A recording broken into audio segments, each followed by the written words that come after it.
नमस्कार, my TV समाचारमा स्वागत गर्दछु म जुहिसा। 2565औं बुद्ध जयन्तीको अवसरमा लुम्बिनीमा भौतिक दूरी कायम गरी प्रार्थना गरिएको छ। हरेक वर्ष बुद्ध जयन्तीका दिन बिहानैदेखि सयौं आगन्तुकहरूको चहल पहल हुने लुम्बिनीमा यस वर्ष भने आन्तरिक र ब्याह पर्यटन भिचुभिच हुने, बौद्ध मार्गीहरूको भिड लाग्ने लुम्बिनी विकास कोषले औपचारिक कार्यक्रम नै आयोजना गरेर स्वदेश तथा विदेशका राष्ट्रिय प्रमुखलाई निम्ति आउने गरेकोमा कोरोना महामारीका कारण स्थानीयवासी र बौद्ध भिचुभिचुनीहरूले भौतिक दूरी कायम गरेर प्रार्थना गरेर बुद्ध जयन्ती मनाएका छन्। कोरोना महामारीको असर पारेको थिएन भने लुम्बिनीका 100 बढी होटल र ह्यान्डिक्राफ्ट पसलका व्यवसायीहरूमा बिहानैदेखि व्यस्तता बढ्न थाल्यो। गत वर्ष पहिलो चरणको कोरोना भाइरस महामारी कम भएपछि 1-2 महिना खुलेको लुम्बिनी दोस्रो चरणको महामारीसँगै फेरि बन्द छ। मायादेवी मन्दिर सहित विकास कोष भित्रीका विहारहरू पनि बन्द छन्। कोरोना महामारीका कारण यस वर्ष बुद्ध जयन्तीमा विशेष कार्यक्रम गर्ने अवस्था नभएकाले सामान्य पूजापाठ, वृक्षरोपण र साझा दीप प्रज्वलन गरेर बुद्ध जयन्ती मनाउन लागेको लुम्बिनी विकास कोषका सदस्य सचिव सानुराज साक्य बताउँछन्। नयाँ संविधानको व्यवस्था बमोजिम नागरिकता ऐनमा परिवर्तन गर्नुपर्ने भएपछि प्रतिनिधि सभा र राष्ट्रिय सभाको निर्वाचन 2074 पछि बनेको केपी ओली नेतृत्वको सरकारले नेपाल नागरिकता ऐन 2073लाई संशोधन गर्न बनेको विधेयक 2075 जेठ 22 गते सांसद दर्ता गरायो।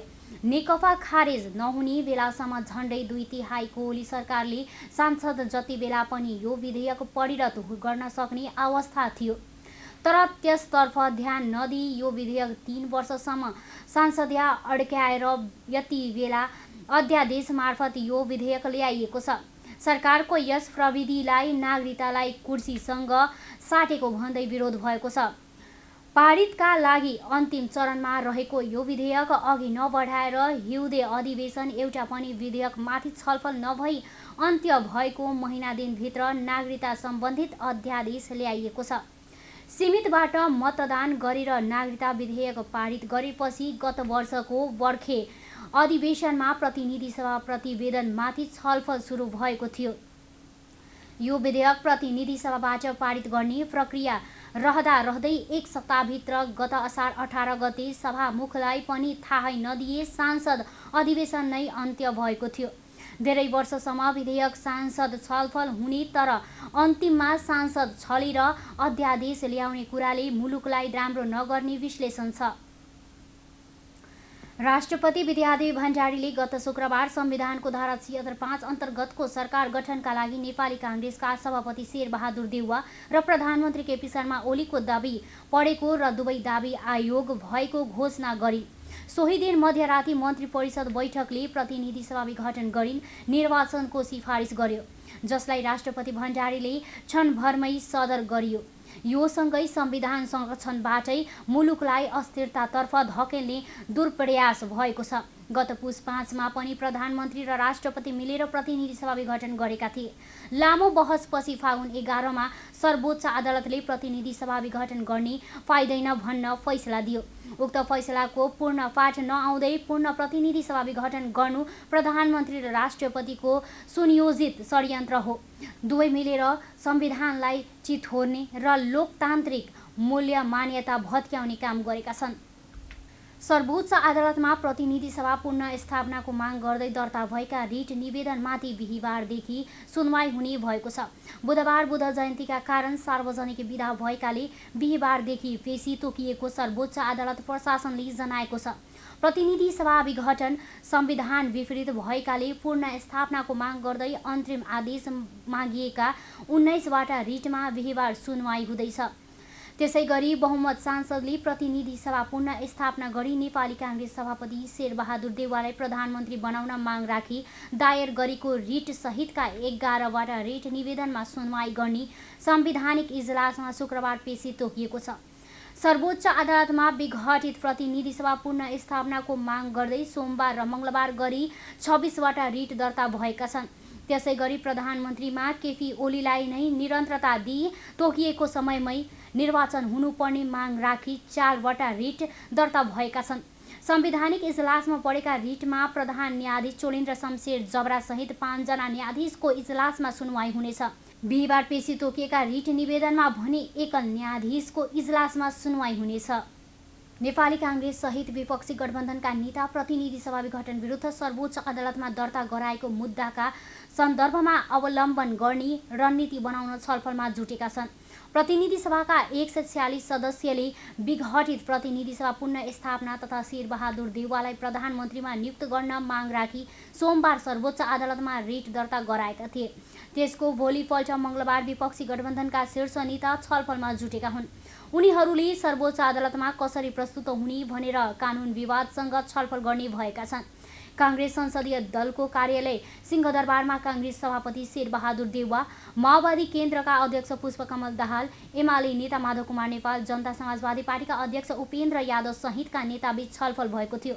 संसदीय प्रणाली अनुसारका प्रस्ताव अस्वीकृत हुँदै जाँदा संविधान र व्यवस्थामाथि नै खतरा बढेकोले तिनको रक्षाका लागि न्यायिका लडाई कसरी अझ व्यवस्थित गर्ने भन्ने विषयमा छलफल भएको कांग्रेसका नेता रमेश लेखकले बताए। प्रतिनिधि सभा विघटन गर्ने प्रधानमन्त्रीको सिफारिस र त्यसलाई कार्यान्वयन गर्ने राष्ट्रपतिको निर्णय संविधान विपरीत भएको दाबीसहित 146 जना सांसद सोमबार सर्वोच्च अदालत पुगेका थिए।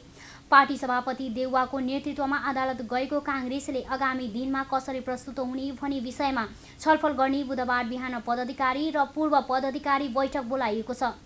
सत्ता स्वार्थले विभाजनको संघारमा पुगेको जनता समाजवादी पार्टी जसपामा स्पष्टीकरणको जुहारी चलेको छ।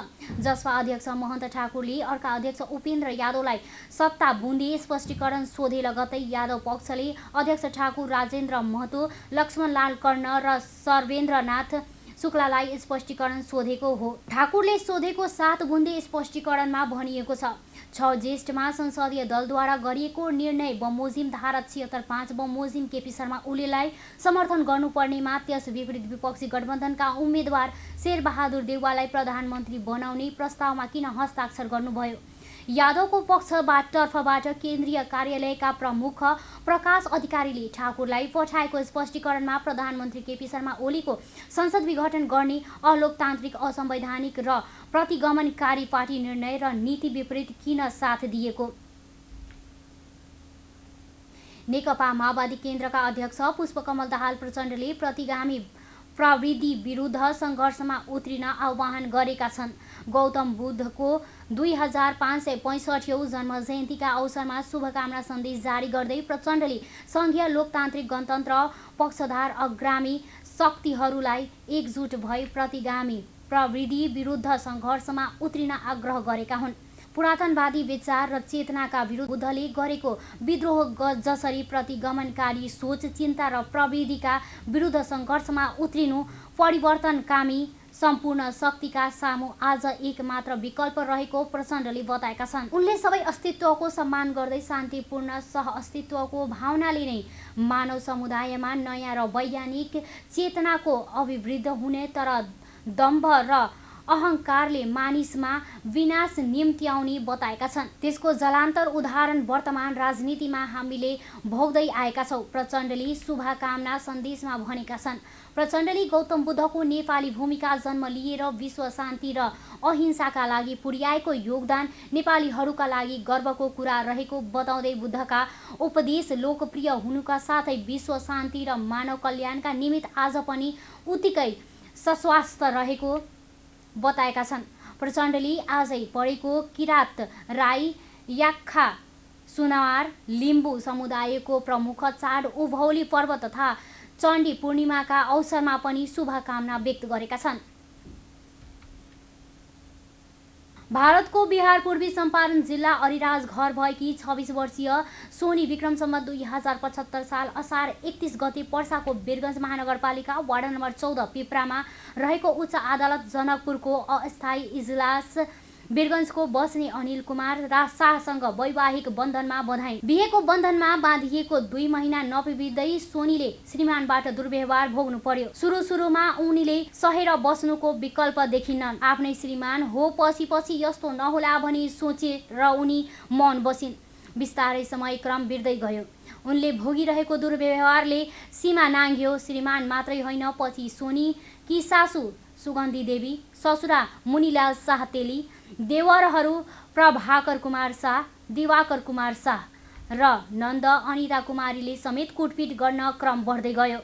आफ्नो माइतीबाट थप दाइजो माग गर भनी दबाव दिएर गरिने अश्लील शब्दमा गाली गलौज सुन्नु र कुटपिट सहनु सोनीलाई बानी परिसकेको थियो।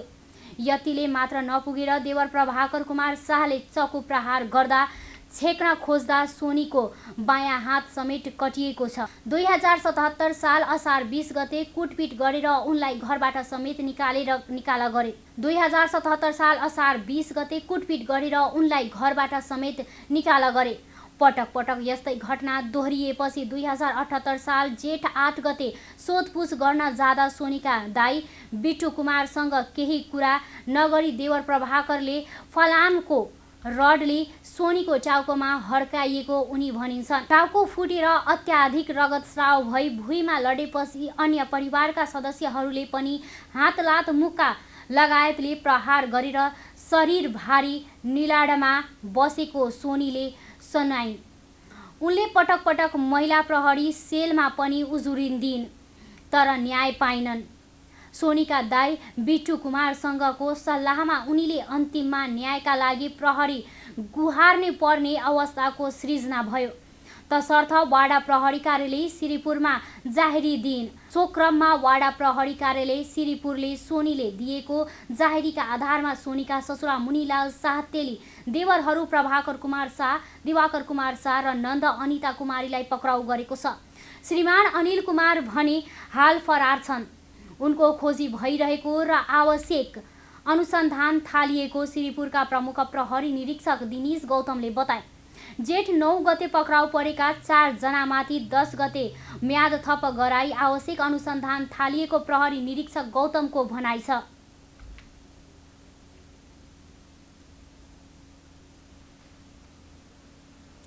भारतबाट नेपाल प्रवेश गर्ने नेपालीको कोरोना परीक्षण रोकिएको छ।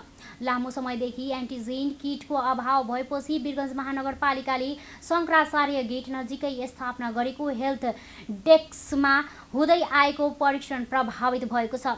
दैनिक भारतबाट उक्त नाका भएर 25 जनाभन्दा बढी नेपाली वीरगञ्ज प्रवेश गर्ने भए पनि किटको अभावमा कोरोना परीक्षण हुन नसकेको हेल्थ डेस्कका इन्चार्ज सौमुला अन्सारीले जानकारी दिए। उनले भने किटको अभावमा अहिले सामान्य ज्वरो मात्र नाप्ने गरिन्छ। उनले यदि कोरोनाको लक्षण देखिएमा जुन जिल्लाको बासिन्दा हुन्छन् त्यही जिल्लामा उपचारको लागि पठाउने गरेको बताए। महानगरपालिकाले भन्सा क्षेत्रमा स्थापना गरेको हेल्थ डेस्कमा एन्टिजेन किटको अभाव रहेको जनाइएको छ। महानगरपालिकाका प्रमुख विजय सराउगीले जिल्ला जनस्वास्थ्य कार्यालयले हालसम्म सो किट उपलब्ध नगराउँदा समयमा देखिएको बताए। पीसीआर परीक्षण समेत हुन नसकेको बताएको छ। सो हेल्थ डेस्कमा स्वाब सङ्कलन समेत बन्द छ। त्यस्तै भारतबाट दैनिक 10 देखि 15वटा पिकअप गाडीमा तरकारी आए पनि परीक्षण नहुन सक्ने छैन। त्यस्तै भारतबाट दैनिक 10 देखि 15वटा पिकअप गाडीमा तरकारी आए पनि परीक्षण हुन सकेको छैन। गैर आवासीय नेपाली सङ्घ एनआरएनएले नेपालबाट 7वटा प्रदेशमा अक्सिजन प्लान्ट स्थापना पार्षदको संयुक्त बैठकले सो निर्णय गरेको हो। यस्तै तीव्र रूपमा नेपालमा फैलिरहेको कोरोना संक्रमणलाई नियन्त्रण गर्नका लागि खोप नै अन्तिम विकल्प भएकोले तत्काल अन्तर्राष्ट्रिय समुदायसँग खोप उपलब्ध गराइदिन अपिल गर्ने निर्णय गरिएको छ। त्यसका लागि गैर आवासीय नेपाली सङ्घ राष्ट्रिय समिति मार्फत सम्बन्धित देशका सरकार समक्ष नेपालको लागि खोप उपलब्ध गराउन पहल गर्नेछ। पछिल्लो समय नेपालबाट भारत लगायत अन्य देशका नागरिकले अन्तर्राष्ट्रिय यात्राका लागि सुविधा पाए पनि नेपाली भनी समस्यामा परेको गुनासो सुनाइएकाले यात्रामा नेपालीलाई पहिलो प्राथमिकतामा राख्न सङ्घले अनुरोध गरेको छ। विदेशबाट नेपाल फर्कदा नेपाली दूतावासबाट अनुमति लिनुपर्छ लगायत विषयमा विद्यमान झन्झटिला विदेशबाट नेपाल फर्कदा नेपाली दूतावासबाट अनुमति लिनुपर्छ भनी लगायत विषयमा विद्यमान झन्झटिला प्रावधानलाई हटाई यात्रा सहजीकरण गरिदिन समेत सरकारसँग अनुरोध गरिएको छ। नागरिकता सम्बन्धित अध्यादेशप्रति ध्यान आकर्षण लामो समयदेखि नै गैर आवासीय नेपाली सङ्घले माग गर्दै आएकोले गैर आवासीय नेपाली नागरिकताका विषयमा अध्यादेश मौन देखिएकाले गैर आवासीय नेपालीले माग सम्बोधनका लागि सङ्घले नेपाल सरकारलाई अनुरोध गरेको छ। नेपाल पत्रकार महासङ्घ पर्सा शाखाले स्थापना गरेको पत्रकार राहत विपद कोषमा पिसी मिडिया प्रालीले 25,000 रुपैयाँ आर्थिक सहयोग गरेको छ। कोरोना महामारीका कारण अग्रपन्थीमा खटिने पत्रकार तथा सञ्चारकर्मीहरूलाई हुन सक्ने जोखिमलाई मध्यनजर गर्दै स्थापित कोषमा रेडियो सम्भी साझा डेलीको तर्फबाट आर्थिक सहयोग गरिएको हो। रेडियोका स्टेसन म्यानेजर राम अनुप यादव, प्राविधिक प्रमुख सत्येन्द्र यादव, कार्यक्रम प्रमुख सोनम गौतमले संयुक्त रूपमा नेपाल पत्रकार महासङ्घ पर्सा शाखाकी उपाध्यक्ष सुषमा शर्मा, कोषाध्यक्ष सञ्जीव मिश्रा र पुष्प तिमसिंहलाई रकम हस्तान्तरण गरेका हुन्। प्रख्यात हास्य कलाकार आदर्श मिश्राका पिताको मृत्यु भएको छ। विगत 4 वर्षदेखि मृगलौला रोगी आदर्शका पिता विनोद मिश्राको चितवन जिल्लास्थित भरतपुर अस्पतालमा उपचारको क्रममा मङ्गलबार बिहान निधन भएको हो। सोमबार नारायणी अस्पतालमा गरिएको डायलिसिस सफल नभएपछि उनलाई थप उपचारका लागि भरतपुर लगिएको थियो। भरतपुरमा उपचारकै क्रममा मङ्गलबार बिहान करिब 10 बजी उनको निधन भएको हो। डायलिसिस मसिन बिग्रेको र कर्मचारीको अभावको कारण देखाउँदै अस्पतालले डायलिसिस गर्न मानेको थिएन। निषेधाज्ञाको कारण पोखरामा रहेका डायलिसिस मेसिन बनाउने इन्जिनियर आउन अप्ठ्यारो भएकाले भन्दै डायलिसिसका लागि इन्कार गरेको थियो। नारायणी अस्पतालमा रहेको 9वटा डायलिसिस मेसिनमध्ये 5वटा मात्र प्रयोगमा छन्। 5वटा मेसिनमध्ये पनि सबै पूर्ण रूपले सञ्चालन गर्न सक्ने अवस्थामा छैनन्। कोभिड सङ्क्रमितका लागि छुट्याइएको मेसिन पनि कमै नलाग्ने गरी केही दिनदेखि बिग्रिएको हो।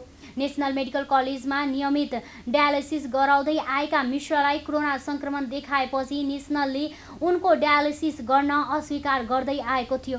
पछिल्लो 2 सप्ताहबाट नारायणीमै डायलिसिस गराउँदै आएका उनको शनिबार डायलिसिसमा गर्नुपर्नेमा मेसिन बिग्रेका कारण सोमबार मात्रै मिश्रले डायलिसिस सम्भव भएको थियो। सोमबार भएको डायलिसिस सफल नभएको भन्दै उनलाई पूर्ण डायलिसिस तथा थप उपचारका लागि भरतपुर लगियो। मिश्र जितपुर सिमरा उपमहानगरपालिका 6 निग्रौला विद्यालयका प्रधानाध्यापक थिए। आदर्शले नारायणी अस्पतालमा उपचारमा भइरहेको लापरवाही बारे पटक पटक भिडियो मार्फत प्रकाश परिरहेका थिए।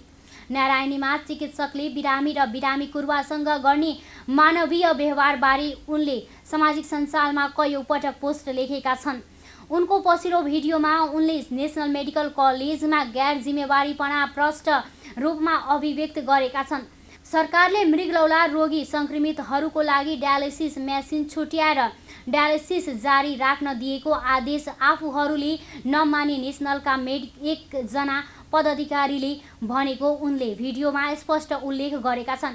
नेसनलको सरले भन्नुभयो, म केन्द्रीयको आदेश मान्दिन, म यो आदेश टेर्दिन, त्यसरी हुँदैन, हामी गर्दैनौँ डायलिसिस, आदर्शले भिडियोमा भनेका छन्। नेसनल मेडिकलले सरकारी आदेशको अवज्ञा गरेको यो पहिलो पटक भने होइन। यसअघि कोरोनाको पहिलो लहरका क्रममा पनि नेसनलले उपचार गर्न नमान्दा दर्जनौं बिरामीहरूको मृत्यु भएको थियो। प्रदेश नम्बर 2 मै पहिलो पटक वीरगञ्ज स्थित नारायणी वयोधा अस्पतालमा दूरबीन प्रविधिबाट छातीको अपरेसन गरी फोक्सोमा फसेको फलामको टुक्रा निकालिएको छ। वीरगञ्जको एक कारखानामा कार्यरत आसाम भारत निवासी पप्पू बेहोराको कामकै सिलसिलामा भएको दुर्घटनामा फलामको एउटा टुक्रा बेगले छिटिएर उनको दाहिने छाती छोडेर भित्र पस्यो। उनी पीडाले रहन थिएन। वीरगञ्जमा यसको उपचार नहुने भन्दै उनलाई काठमाडौँ जान भनियो, तर उनी नारायणी वयोधा अस्पताल आए। छातीको सिटी स्क्यान गरेर हेर्दा त्यो फलामको टुक्रा दाहिने फोक्सो भित्र रहेको पाइयो। उनलाई अपरेसन कक्षमा लगी दूरबीन प्रविधिबाट छातीको अपरेसन गरी फलामको टुक्रा निकालियो। डाक्टर सौरभ शर्माको टोलीले यसको सफल अपरेसन गरेको थियो। दूरबीन विधिबाट अपरेसन भएकोले सानो घाउबाट नै अपरेसन गर्न सम्भव भयो। उनलाई धेरै दुखाइ भएन, केही घण्टामै हिँडडुल गर्न सक्ने भए। अपरेसन गराएर जस्तो पनि भएन। उनलाई पुरानै विधिबाट अपरेसन गराएको भए छातीमा ठुलो घाउ बन्न पर्थ्यो। उनलाई असाध्यै दुख्ने थियो र धेरै दिन अस्पतालमै बस्नुहुन्थ्यो। नारायणी वयोधा अस्पतालले स्थापना कालदेखि नै विभिन्न आधुनिक र विशिष्ट प्रविधिहरू भित्रियाएर थुप्रै रोगहरूको उपचारको सुविधा उपलब्ध गराउँदै आएको छ। यसअघि वयोधा अस्पतालमा दूरबीन प्रविधिबाट पित्तको थैली, एपेन्डिक्स, विभिन्न प्रकार हर्निया, मृगौला, ठुलो आन्द्र खस्नी लगायतका रोगहरूको शल्यक्रिया हुँदै आएको थियो। छातीको अपरेसन भन्ने पहिलो हो। प्रधानमन्त्री केपी शर्मा ओलीले गौतम बुद्ध नेपालको लुम्बिनीमा जन्मिएको प्रामाणिक तथ्य भए पनि अझै कतिपय मुलुकका पाठ्यक्रममा यसबारे गलत कुरा समावेश गरिएको भए सच्याउन ध्यानकर्षण गराएका छन्। प्रधानमन्त्री ओलीले 2565 बुद्ध जयन्ती र बुद्ध परिनिर्वाण तथा लुम्बिनी दिवसका अवसरमा दिएको सन्देशमा यस्ता कुराहरू नसच्याएको भने पनि सुनिन आएको छ। म सबैमा यस्ता रीतिहरू आजको वैज्ञानिक युगमा, सूचनाको युगमा रीतिहरू नै निरन्तर कायम राखेर बालबालिका वा नयाँ पुस्तालाई नै तिनै रीतिहरू पठाउनु वाञ्छनीय हुँदैन। त्यसकारण सत्य पठाउनेतर्फ, सत्य सिकाउनेतर्फ र बालबालिकालाई सत्य कुरा अवगत गराउने दिशातर्फ सबैको ध्यानकर्षण पनि गराउन चाहन्छु भन्ने छन्।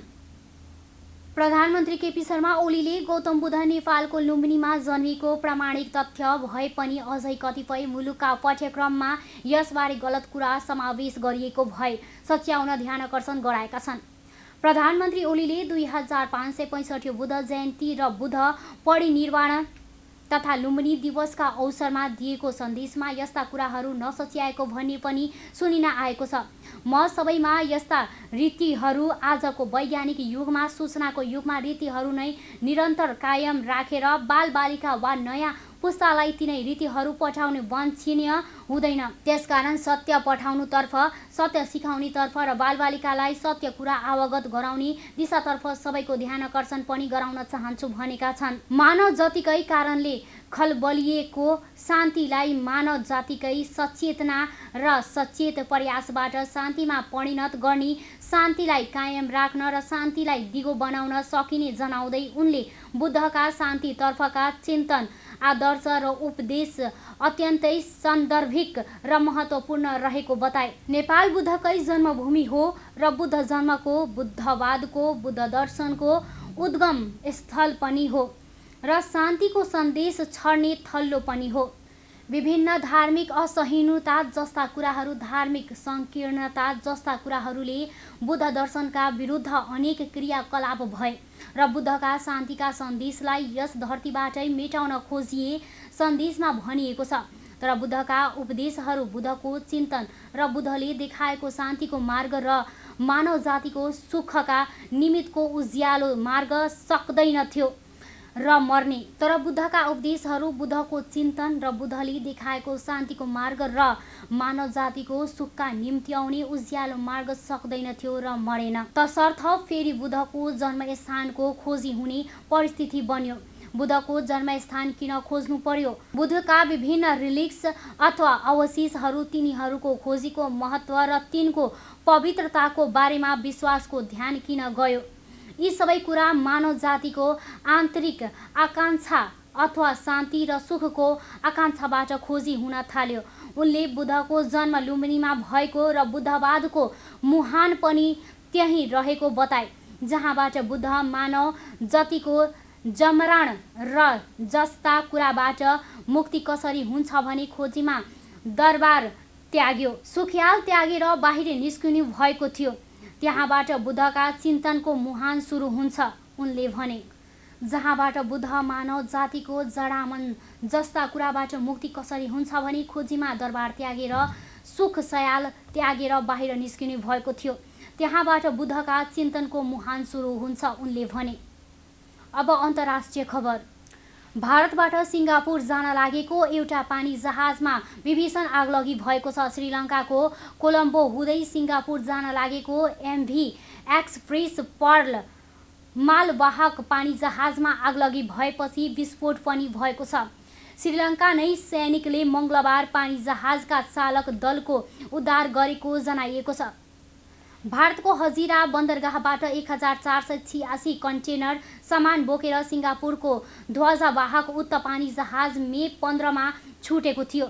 25 मिनट नाइट्रिक एसिड र अरू रसायन पनि बोकेको पानी जहाजमा शुक्रबार एउटा कन्टेनरमा आगो लागेको थियो। त्यसपछि उक्त जहाजले कोलम्बो पोर्टमा रोकिने खोजेको थियो। जहाजको चालक दलमा फिलिपिन्स, चीन, भारत र रुसका 25 जना थिए। तीमध्ये 2 जना घाइते भएका छन्। आगो निभाउन श्रीलङ्का वायुसेना हेलिकप्टरबाट केमिकल फलिएको थियो भने जहाजमा रहेको कयौं कन्टेनरमा समुद्रमा खसाइएका थिए। पानी जहाजमा भएको रसायनबाट आगो लागेको हुन सक्ने बताइएको छ। अब खेल खबर। नेपाली मुलुकी Asmita Ale Magar England's women's super लिगमा एस्टन भिल्ला क्लबले प्लेयर अफ दि सिजन घोषित भएकी छिन्। 19 वर्षीय रक्षक आली समर्थकहरूको मतदानबाट उत्कृष्ट खेलाडी चुनिएकी हुन्। अस्मिताले 16 वर्षमा सिनियर टिमबाट डेब्यु गरेकी थिइन्। अस्मिताले इङ्ल्यान्ड्सबाट 2019 मा U19 युरोपियन च्याम्पियनसिप खेलिसकेकी छिन्। हस् त अहिलेलाई यति नै। अर्को समाचारमा पुनः उपस्थित हुने नै छौँ। तबसम्मका लागि सम्पूर्ण युनिटको साथमा म जुही साह बिदा चाहन्छु। हेर्दै रहनुहोला सञ्चार जगतको सहयात्री माई टेलिभिजन। नमस्कार।